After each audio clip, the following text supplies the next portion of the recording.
Hi, it's MissNikkiAnn, and this is a post-intravenous woes video. Um, what do I want to say? So I had the intravenous yesterday all day, and believe it or not, my dysautonomia just flared anyway, and so I was having chronic pain at a level. I have my own pain scale. Um, I'm at a level 3 every day, and that's a normal day. Never have a level 0 anymore. Always 3 and up. And 3, 4, 5, 6, 7 is when I go to the emergency room. 8, no, yeah. 8 is no, yeah. So 8 is something. Oh yeah. So I go to the emergency room. 7, 8 is when they decide to admit me. 9 is it's all I know is 10 is ICU. That's how I do it. I can't remember what 9 is. I'm doing something funny, but all I know is I think 7, 8. No, it is 8. 8 I call. I go to the emergency room. 9 they admit me, and 10 I'm in ICU. So I can be home between a 3. I'm never at a 1 or 2. I can be home between a 3 and a 7. And so then 3 I don't take medications for. I don't take medications for a level 4. I just try to meditate to try to bring it back down to a 3. At level 5 is when I start taking tramadol. So 5 I take tramadol, 6 I take tramadol. So at level 5 I stay home with the pain. And level 6 I stay bedridden with the pain. And level 7 I feel like I'm going insane, and I take clonazepam with it to try, since the meditation isn't working or whatever, to try and bring it down. And then if that doesn't do it and the pain is so intense that I'm taking clonazepam, tramadol, and I still feel like I'm losing my mind, I call it the ER. Anyway, so after that intravenous session, I got really sick, so I think I escalated to level 5 pain. It's not as, it's not a 6 or 7, but 5 is intense. And I could feel like 50% better as far as my faintness was concerned, my dizziness, but my nausea just skyrocketed, and could have something to do with my body trying to adjust to, the intravenous fluids. Very possible. I've never had intravenous fluids and felt 100% better. I get 1 liter, and they do a slow drip for me, so it takes all day. And today, I woke up, I was still very sick, but slowly I feel like with the fluid issue, I feel 60% better today. And I've been, of course, drinking. And with my dysautonomia flare, I'm starting to feel better as today progresses. But I'm also about going downhill, which I do every day around 3 o'clock.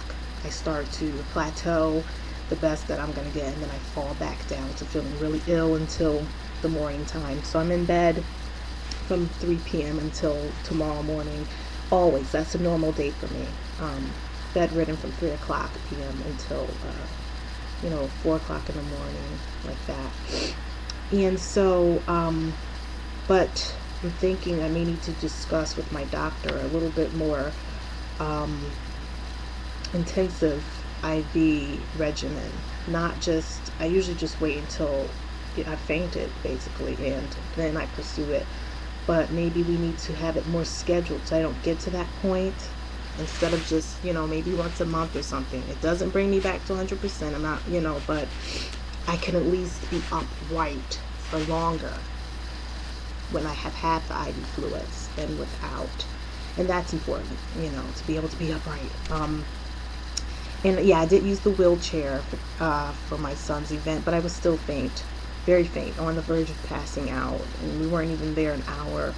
So it was a help, but once you've reached that point, the fainting point, because you can't get enough fluids or salt intake will not substitute for the fact that your body's just not processing that fluid properly. Or like dysautonomia MD was saying, Dr. M was explaining something one time about her theory on what the IV fluids do for us. And I know there's also some research being done, some trial clinics being run on IV fluids in dysautonomia patients.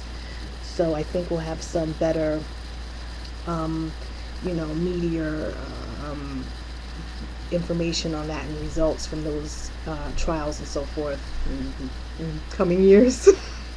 We need something faster. I wanted to sign up, but I was like, I just thought too hard about it. I wanted to go and say I could really use to try this IV thing, but I didn't know what state. I didn't dig any further. I think it was Val. What's Val's? I don't know Val's, but yeah, her YouTube name. But she had posted that for us one time. Where am I? I have on earmuffs, people, because I have chronic earaches, which my doctor told me some dysautonomia patients do have. They don't know why.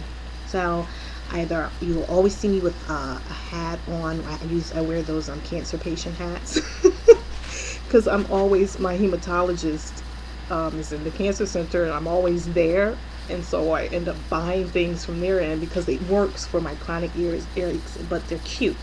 Because I can't just have a hat. It has to be something that's like a cap that I can pull over my ears. Or even in the summertime, I've been known to put my earmuffs on if I want some air to my scalp. Your earmuffs or the scarves or, the little beanie hats. And I'm trying to think. But yes, as soon as I get the IV, I just want to say,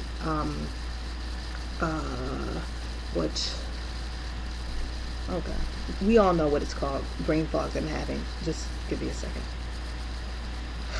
What Dr. M was saying, oh my God, I so dislike and I hate when this happens.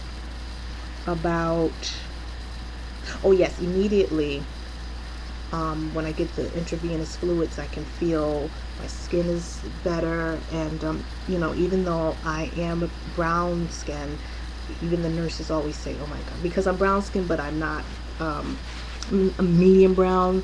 You can see that, like, without it, I do have a very yellowish background to it, and then I gain my orange. I usually have an orange hue to my skin.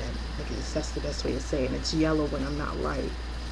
And so yeah, immediately that changes up. So it's funny how, I could tell if I just got a little bit more than that liter, I probably could be better off, but I'd have to see. I don't know much about, gotta ask my doctor. And I'm also wooing another dysautonomia specialist because I'm tired of going to Boston for my specialist. I'm in Connecticut, and it's expensive of a trip for me to go every couple of months because I'm out of work because of my dysautonomia, and I have to stay overnight because that hour-and-a-half ride, it makes me so sick. And so there's one guy here, he's very selective, and I'm wooing him, and I hope he takes me because I want to find out more about the intravenous fluids. My specialist, she's against using it a lot.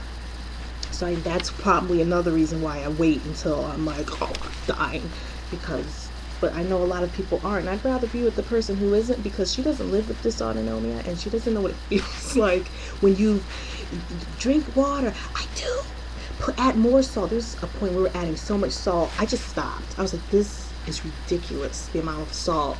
It wasn't affecting my pressure, and I was still flaring. It wasn't making the water stick anymore. I mean, I just felt like, I don't know, if this could have been remedied by some intravenous fluids, then the amount of salt, and I don't want to go.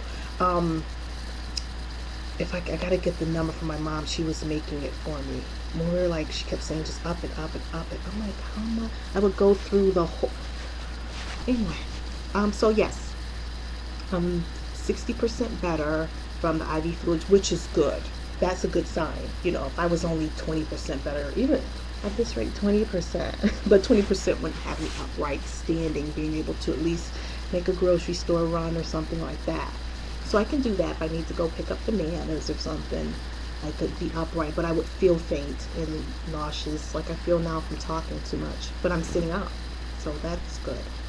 That's it. So intravenous fluids are not the answer because there is no one answer This dysautonomia thing. But it's a very big portion of the care treatment. It's a very big treatment for those of us who do suffer. It's a very important component, and I wish more specialists understood that, because they all have their school of thought on it, since not much research is done on it. So, but it helps us. I'm 11 minutes in, and I just want to thank you all for bearing with me for 11 minutes. Oh, that's crazy. I don't even want to bear with me for 11 minutes.